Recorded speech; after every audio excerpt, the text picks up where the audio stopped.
Hello there. Suapat Veva everyone. Welcome back to Dhamma School, the Dhamma of the Gautama Buddha, the teaching of the Gautama Buddha. Generally, people are going to various sources such as Buddhist temples, Buddhist monasteries, internet, and mass media for listening to Dhamma, for listening to Dhamma deliveries and Dhamma talks. My question is,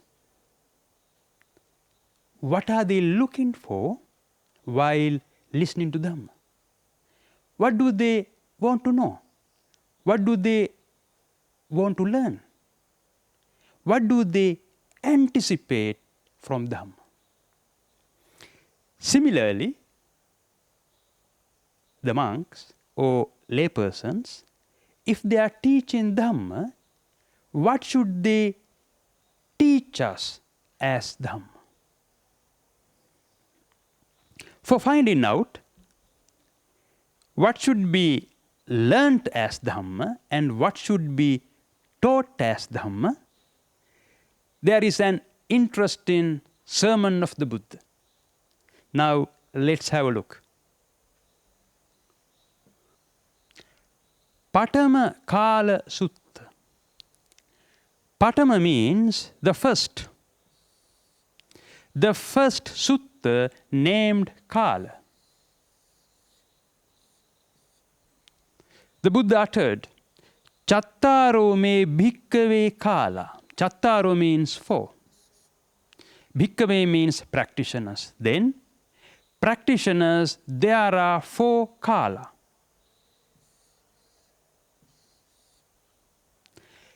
Katame chattaro. What are these four? The Buddha asked a question and answered as well. The first one.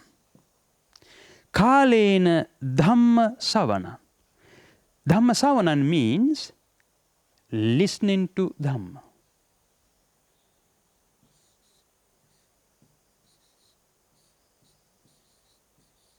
The second one.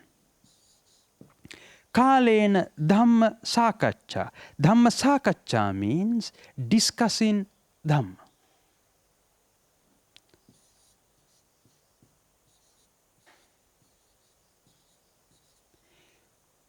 One can discuss not only with others, but also alone, mentally as well. The third one,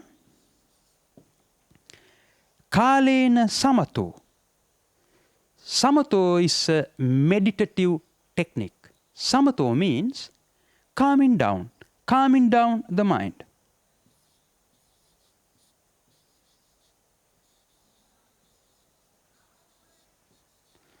The last one is Kalena Vipassana. Vipassana is another meditative technique. To calm down, the mind must have gone through some turbulence. Then, the mind could be calmed down by Samato. But Vipassana exceeds Samato. Vipassana is for uprooting the cause of turbulence. Therefore, Vipassana is for uprooting.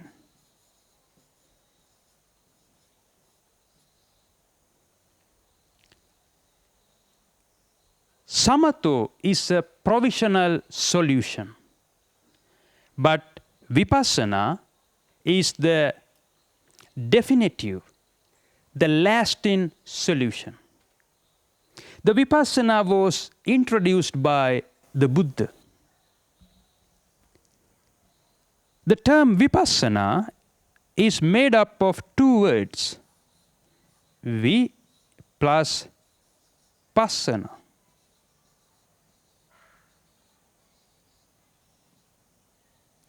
Vi means separation of arising impurities of the mind. Passana means their dissociation. Then vipassana means separation and dissociation of arising impurities of the mind.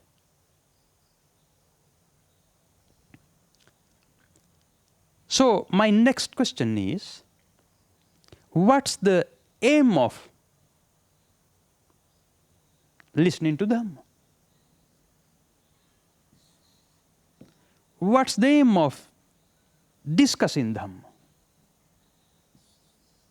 What's the aim of exercising samatha? What's the aim of exercising vipassana? What's the aim of all these four activities? For getting an idea about what's the aim of all these four activities, there's a wonderful word. The key word of this sutta, that word is kalena. The word kalena appears 4 times here. All these activities begin with the word kalena. Kalena dhamma savanan, kalena dhamma sakaccha, kalena samatho, kalena vipassana. So, what's the meaning of the term kalena?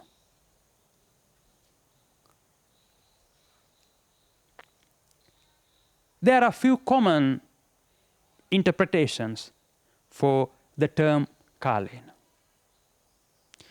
For example, timely.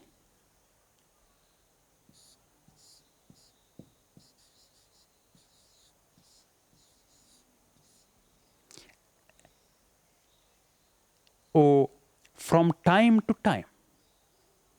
Or at convenience. Or at appropriate time. Traditionally, the word kalena is considered in terms of time or appropriate time. Therefore, people say, listen to Dhamma at appropriate time. Discuss Dhamma at appropriate time. Exercise samatha at appropriate time. Exercise vipassana at appropriate time. So my question is, if there is an appropriate time for all these activities, what's the inappropriate time for these activities? Obviously, the Buddha has never given such kind of interpretation. What's the appropriate time for these activities and what's the inappropriate time for these activities? Timely or appropriate time, it's a meaningless, superficial interpretation. We know well that some words have few meanings, different meanings. For example, generic meaning, superficial meaning, spiritual meaning, Dhamma meaning, and the supramundane meaning.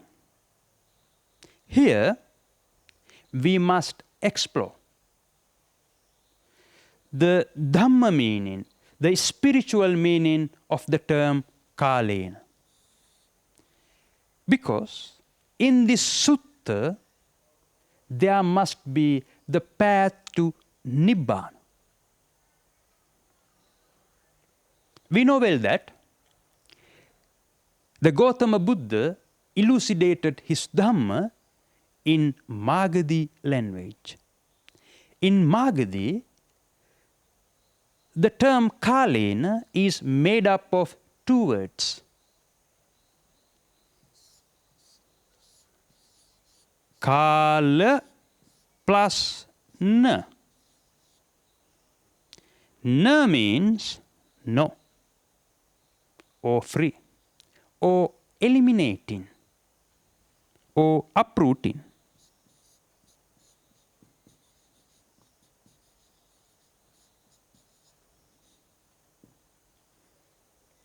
Kala means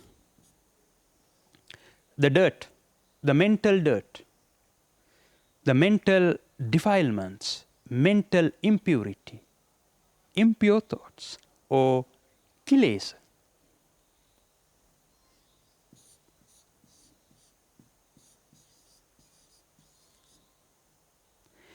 Then kalena means elimination of mental impurity or elimination of kilesa. Now we have got a deeper meaning. Now we have got a Dhamma meaning. Now we have got a true aim, a true purpose. Why should we listen to Dhamma? We should listen to Dhamma for eliminating kilesa. Why should we discuss Dhamma? We should discuss Dhamma for eliminating kilesa. Why should we exercise samatha? We should exercise samatha for eliminating kilesa. Why should we exercise vipassana? We should exercise vipassana for eliminating kilesa.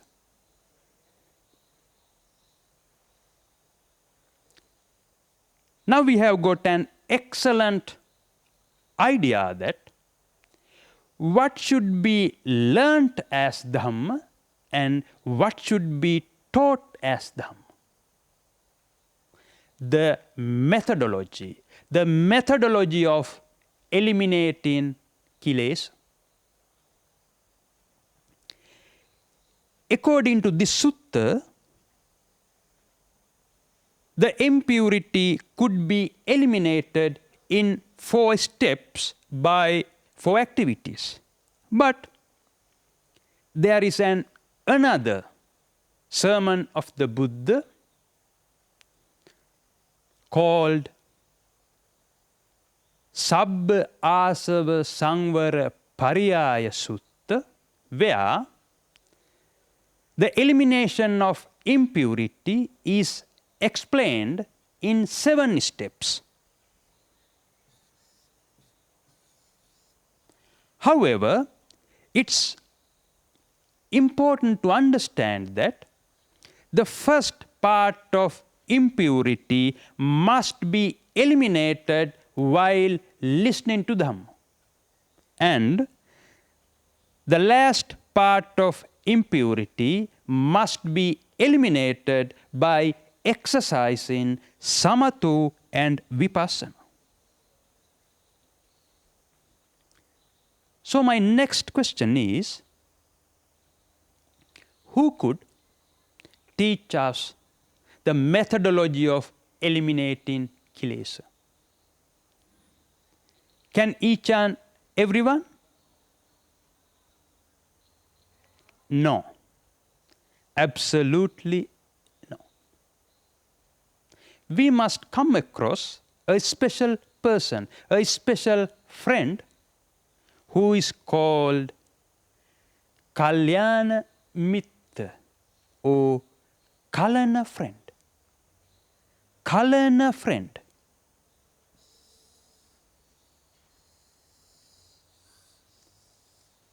Only a Kalana friend could teach us the authentic Dhamma. Only a Kalana friend could teach us the methodology of eliminating kilesa, then who could be a Kalana friend?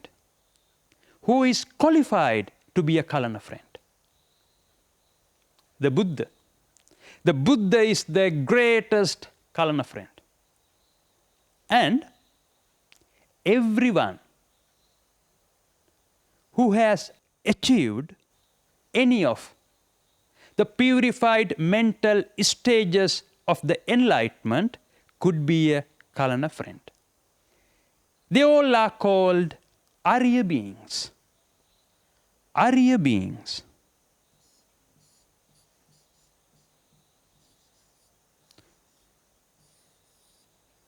Only they could be Kalana friends because only they have got the experiential knowledge of eliminating kilesa.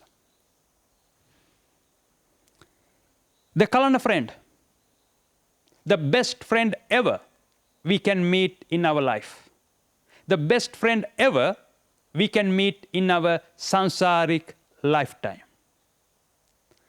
Kalana friends, Arya beings. Only they could guide us on the path to Nibbana.